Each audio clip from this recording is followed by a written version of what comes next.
Prezadíssimo telespectador, seja muito bem-vindo a mais uma entrevista do Jornal do Engenheiro na TV. Estamos recebendo hoje Carmen Cecília Bressani, que é advogada e coordenadora do Núcleo São Paulo da Dívida Pública. É um prazer recebê-la aqui. Igualmente.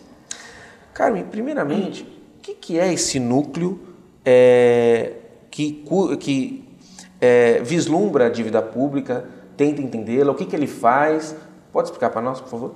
Nós somos uma sociedade civil sem fins lucrativos que existe há 10 anos e estamos em quase vários estados do Brasil, várias cidades. É coordenado nacionalmente pela Maria Lúcia Fatorelli e aqui em São Paulo eu sou coordenadora deste núcleo aqui de São Paulo e o nosso objetivo é estudar a dívida pública, divulgar as questões da dívida pública nas 3 esferas, federal, estadual e municipal. E temos nos empenhado nisso muitíssimo, né? Divulgado, fazendo palestras e comparecendo a diversos eventos, porque nós entendemos que a dívida pública é o maior problema que o Brasil tem, né? É o maior problema brasileiro, porque são volumes gigantescos de dinheiro que empobrecem o país e que, por causa disso, nós ficamos sem dinheiro para investimentos no social, que é tão carente. Nessas épocas de ajuste fiscal, que nós não temos dinheiro para nada, eu acho que a questão da dívida precisa entrar em pauta e estudarmos direitinho para saber que dívida é essa. Vocês, então, contemplam essa dívida quase como que fiscais da sociedade perante, né, o que o governo faz com o orçamento. E aí vocês mapeiam. Então, por exemplo, olha, a gente está com essa dívida aqui porque X% pagou juros. Será que compensa? Será que... É mais ou menos esse mapa e vocês publicam esses conteúdos, é isso? Sim, nós temos um site, nós temos um Facebook que é muito acessado, www.auditoriacidadã.org.br. Também temos a página no Facebook da Auditoria Cidadã. E o que nós fazemos é estudar tudo que diz respeito à dívida. Nós estudamos e apresentamos a dívida como um sistema instalado, porque a dívida pública ela representa quase 50% do orçamento público federal, quase que ano após ano. O que significa isso? Significa que todas as receitas do país, as receitas federais, né, receitas de impostos, receitas de repasse das estatais, receitas em que os estados e municípios repassam dinheiro para a União, todo esse dinheiro que é arrecadado, 45% em 2014 foi destinado ao serviço da dívida. Então, antes de distribuir para a saúde, para a educação, para vários programas sociais, já a fatia do bolo, quase a metade da fatia desse bolo, já vai destinada para a dívida. A dívida já está acima de 5 trilhões e meio de reais, somando dívida interna e externa. É um valor muitíssimo alto. Em 2015, nós pagamos de dívida quase 1 trilhão de reais. Isso significa, por dia, 2 bilhões e 600. Para a gente poder imaginar um pouco esse número de 2 bilhões e 600, eu lembro, sempre faço uma correlação do estádio do Corinthians, né? Na época da Copa, construíram o Itaquerão, né? Que é vulgarmente chamado de Itaquerão, e na época gastaram no estádio do Corinthians 1 bilhão de reais. Então, com a dívida, a gente gasta por dia 2 Itaquerões e meio, né? É um volume altíssimo de dinheiro. As cifras são sempre muito assustadoras quando se trata de dívida pública. Então, nós pedimos, né, a nossa associação pede que seja feita uma auditoria dessa dívida. O que significa isso? Que a gente verifique minuciosamente, com a participação da sociedade civil, todos tudo o que diz respeito à dívida, para saber a quem essa dívida beneficia, né? Porque, se você veja, se nós temos uma dívida de 1.500.000.000, você há de convir comigo que se esse dinheiro tivesse entrado para o país, nós estaríamos muito bem, né? Aí a gente vai estudando melhor a dívida e vê que a dívida pública é diferente de uma dívida que a gente conhece como a nossa dívida, por exemplo, uma dívida que a gente vai ao banco, pega um dinheiro para comprar um carro, uma casa, alguma coisa que a gente precisa, recebe o dinheiro e depois vai pagando. A dívida pública é diferente disso, ela não tem quase contrapartida. É uma dívida feita de mecanismos contábeis, mecanismos financeiros, que ao invés de trazer para a população algum benefício, ter uma contrapartida que depois a gente pague por ela, ao contrário, a dívida não traz um benefício social. Ela não é um investimento social. Parece um fim em si mesmo. Um fim em si mesmo, e não é bem em si mesmo, porque ela beneficia o segmento. Ela beneficia o segmento do mercado, das instituições financeiras. Você vê que se, por um lado, o Brasil está numa situação de penúria, sem dinheiro para nada, sem dinheiro para a saúde, sem dinheiro para a educação, ainda querendo cortar mais, o comércio está em crise, os serviços estão em crise, o PIB caiu 3,8% em 2015, quase 4%, uma queda imensa. No entanto, as instituições financeiras batem recorde de lucro. Então, como é possível que num país em crise, em que a economia está em crise, os bancos tenham recordes em cima de recordes? Em 2014 foram mais de 80 bilhões de lucro dos bancos, 80 bilhões de reais, é um disparate, né? E isso se justifica pela questão da dívida. No Brasil, por exemplo, pagamos os juros mais altos do planeta, um dos mais altos do planeta, e não há justificativa para isso. É para que paguemos juros tão altos assim. E desses 45% que consome de todas as nossas riquezas, a maior parte, então, é para financiar juros? Então, essa questão dos juros é uma questão também que nós descobrimos quando houve a CPI da dívida pública, houve uma CPI em 2009, e nós descobrimos que, em primeiro lugar, a Constituição proíbe fazer dívida para pagamento de juros. A Constituição só permite nova dívida para pagamento do principal.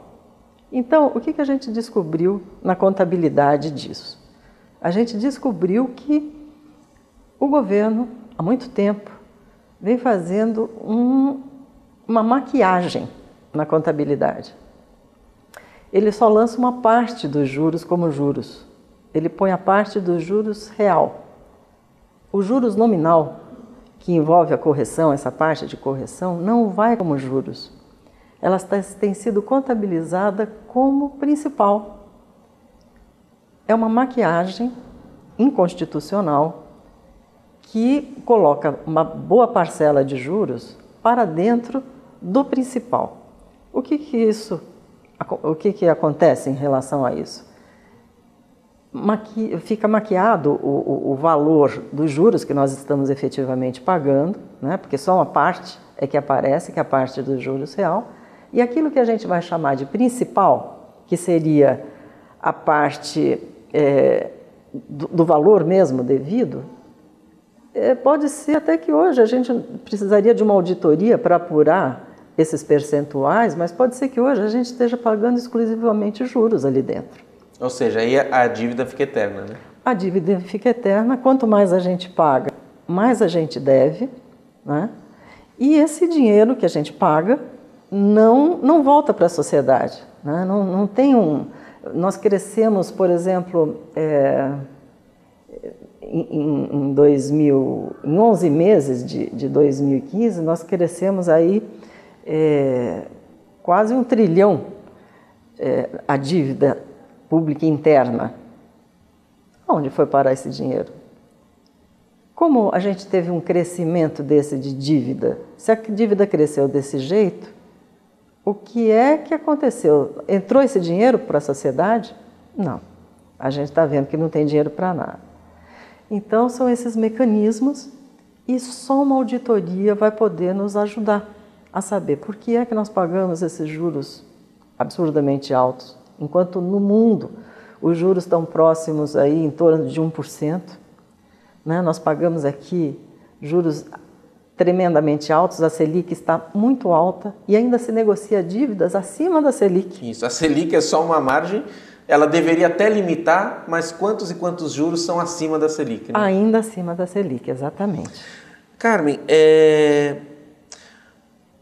essa auditoria que é feita, ela é feita com base que vocês, por exemplo, se utilizam da Lei de Acesso à Informação, vocês têm instrumentos para poder efetivá-la? Porque não parece ser algo fácil, né?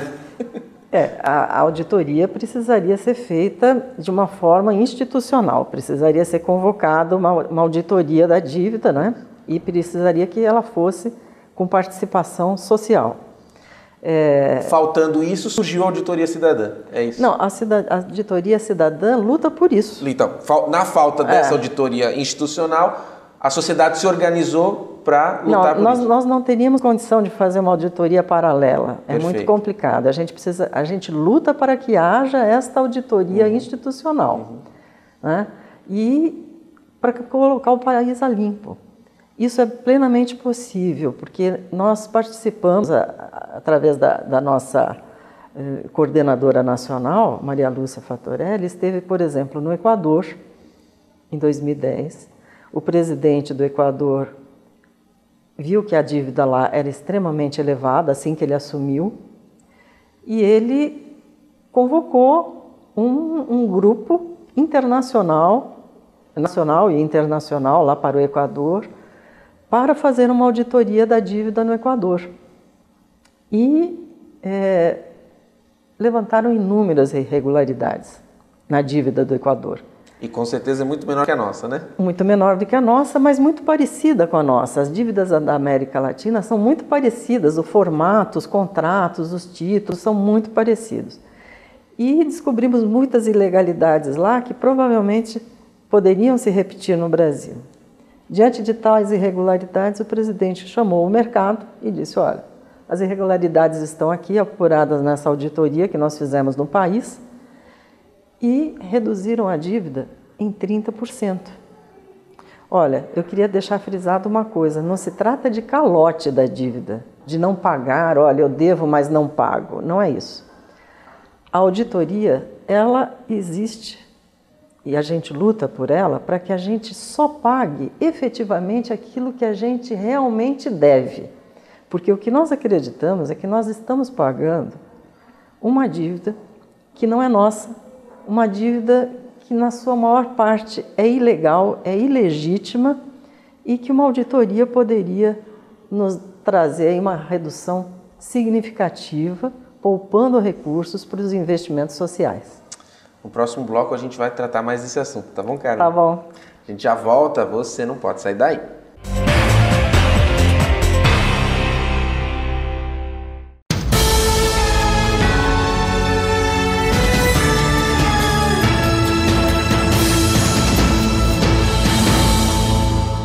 A Federação Nacional dos Engenheiros defende a formação de uma ampla coalizão unindo os engenheiros e demais profissionais da área tecnológica. A proposta é que essa aliança, chamada Engenharia Unida, possa oferecer saídas às dificuldades enfrentadas pelo país na atualidade e contribuir com o permanente avanço no futuro.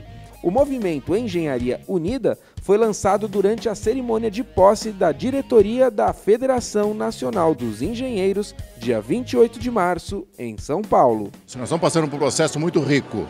Então não é o momento de ficar paralisado. Não é o momento de ficar esperando um dia a crise acabar. Nós temos que partir para duas ações. Uma reflexão forte internamente da Engenharia Unida e partir também para ações propositivas. A importância da Engenharia Unida, ela se resume principalmente pelo fato da engenharia ser o pilar de qualquer desenvolvimento. Então, nada melhor do que discutirmos um tema tão voltado a esse momento que nós vivemos em nosso país, do que falar de uma engenharia unida, pensando cada vez mais no nosso Brasil e pensando em cada vez mais nos nossos profissionais.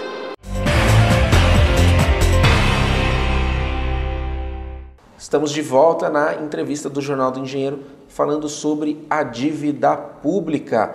Será que devemos tudo isso mesmo que foi falado no primeiro bloco? Carmen Cecília Bressani, advogada e coordenadora do Núcleo São Paulo, é integrante, né, da dívida pública, ou seja, que estuda esse assunto, está aqui conosco. Carmen, instrumentos como a lei de acesso à informação, que é bastante recente, e lei de responsabilidade fiscal, que também historicamente é recente, ajudam a essa auditoria cidadã, que claro, não é uma auditoria paralela, até porque seria impossível, mas ajudam a sociedade e a auditores que participam desse movimento, que é muito importante esse serviço especializado, esse conhecimento, ajuda a gente a entender o tamanho dessa dívida e o que ela pode estar ilegal? Ajuda sim, claro que ajuda, é fundamental essa lei de acesso à informação, mas a lei de acesso à informação não nos mune de todas as informações que necessitamos. Por isso que nós precisaríamos de uma auditoria institucional mesmo, para irmos a fundo nas questões. Só para te dar uma ideia de um assunto extremamente recente, vinculado à lei da informação, nós da Auditoria Cidadã trabalhamos apenas com dados oficiais, aqueles que são publicados nos sites do Banco Central, Tesouro, enfim. Só pegamos os dados oficiais. Então, fomos buscar no portal da transparência as receitas realizadas em 2015. As receitas realizadas significam as receitas que realmente o governo conseguiu realizar, aquele dinheiro que de fato entrou, né? A receita que entrou de fato. Nós apuramos lá no site, está lá publicado, que as receitas realizadas somam, em 2015, 2 trilhões 748 bilhões. Isso são as receitas que constam no site. Quando nós vamos no site do Siga Brasil, né, que tem como fonte os dados do CIAF, quando nós vamos nesse outro site do governo, a gente vê que as despesas de 2015 somam 2 trilhões 268 bilhões. E, pura e simplesmente, desaparecem esses 480 bilhões de sobra entre a receita realizada e as despesas efetivadas. Quer dizer, os números não se encontram. Os números não se encontram e a diferença é extremamente grande. 480 bilhões é um número extremamente significativo. Então, o que nós da Auditoria Cidadã fizemos? Nós entramos com um pedido de acesso à informação, perguntando onde foram aplicados esses recursos, esses 480 bilhões. E, passado o prazo, que tem um prazo de 20 dias, esse prazo foi esgotado, recebemos uma resposta seguinte. Nós estamos verificando, pedimos uma prorrogação de prazo. Ficamos contentes, falamos, puxa, estão vendo aí onde é que puseram esses 480 milhões, né? Mas, infelizmente, a resposta final chegou para a gente e diz o seguinte, que a pergunta foi genérica, por isso não teria resposta. A pergunta absolutamente não foi genérica. A pergunta é clara, objetiva, né? E que há uma diferença entre as receitas realizadas, as despesas, e precisamos saber aonde foram parar 480 bilhões de reais no Brasil no ano de 2015. Carmen, para se fazer essa auditoria institucional, a gente já sabe dos grandes interesses contrários a isso, né? O sistema financeiro, por exemplo. Quando isso ocorreu no Equador, que você nos contou o caso, qual foi a repercussão, né? O que teve algum problema forte para o governo lá? O que aconteceu? Olha, não aconteceu nada. Era tão evidente que não teve Não aconteceu dando nada. publicidade, dando claridade para o assunto? Exatamente. Foi porque há pessoas que dizem nós não podemos enfrentar o sistema financeiro. O sistema financeiro é extremamente forte, nós não podemos enfrentar. Mas no Equador nós temos obviamente a economia do Equador é infinitamente menor do que a do Brasil. Mas nós não tivemos nenhum problema no Equador, né? Estavam bastante documentadas as ilegalidades, os problemas que tínhamos tido com as apurações relativas à dívida equatoriana, e todos aceitaram recomprar os títulos por a venda dos títulos por 30% desse valor. Então houve um pacto posterior a isso? Sim, porque ou recebia os 30% ou ia apurar num tribunal arbitral internacional, né? Então, praticamente a totalidade aceitou, né? O número de ok para reduzir essa dívida para 30% foi quase absoluto. E o Brasil é um país muito rico, né? Nós temos um país bastante rico e bastante autossuficiente. Esta vantagem o Brasil tem. Então, um país tão rico como o nosso, está numa situação de penúria como a que nós estamos, eu acho que temos que parar com esse medo e enfrentar aquilo que está nos tornando pobres, né? Verificar quem está lucrando e quem está perdendo muito e tentar equilibrar essa conta, porque essa conta não está fechando para o lado da sociedade. Perfeito. Carmen, instantes finais da nossa entrevista. Antes só de encerrar, eu quero comentar que você participou da 9ª Jornada Brasil Inteligente, um evento realizado pela CNTU, que já está, como o próprio nome diz, na sua 9ª edição, cujo tema foi Brasil 2022, o país que queremos, e você tratou no evento sobre esse assunto. Fala um pouquinho da importância da inserção dessa temática num evento como esse que pensa o futuro. É fundamental. Eu acho que nós não podemos pensar o futuro sem passar pela questão da dívida. Nem presente, nem futuro, sem esquecer o passado, porque ela é uma coisa que se alonga há muitos anos aqui no país. Então, para pensar o futuro, é indispensável passar pela questão da dívida. Por isso, agradeço muitíssimo o convite da CNTU, do Sindicato dos Engenheiros, para participar desse evento importantíssimo de pensar o Brasil a médio prazo, a longo prazo, né? Nós temos que repensar o país, né? Sob essa ótica da educação, a ótica da saúde, das questões sociais. Então, um evento muitíssimo importante e que tem que necessariamente passar por essa questão da dívida pública. Carmen, eu espero que bem antes de 2022 você volte a esse programa para a gente contar como é que foi essa auditoria institucional, até porque ninguém está falando que tem algo errado, né? Já que está tudo certo, exatamente. Por que não abrir as contas? A gente vê e faz, puxa, é mesmo, estava tudo certo. E essa auditoria está prevista nas disposições transitórias da Constituição. Na exposição de motivos está lá a auditoria da dívida que nunca foi feita. Tá vendo? Então, que possamos aí fazer cumprir a lei. Obrigado, viu? Muito obrigada a você, viu? Esta edição do Jornal do Engenheiro não termina aqui. Fique conosco e acompanhe mais assuntos a respeito da engenharia, inovação e desenvolvimento. Um forte abraço e até breve.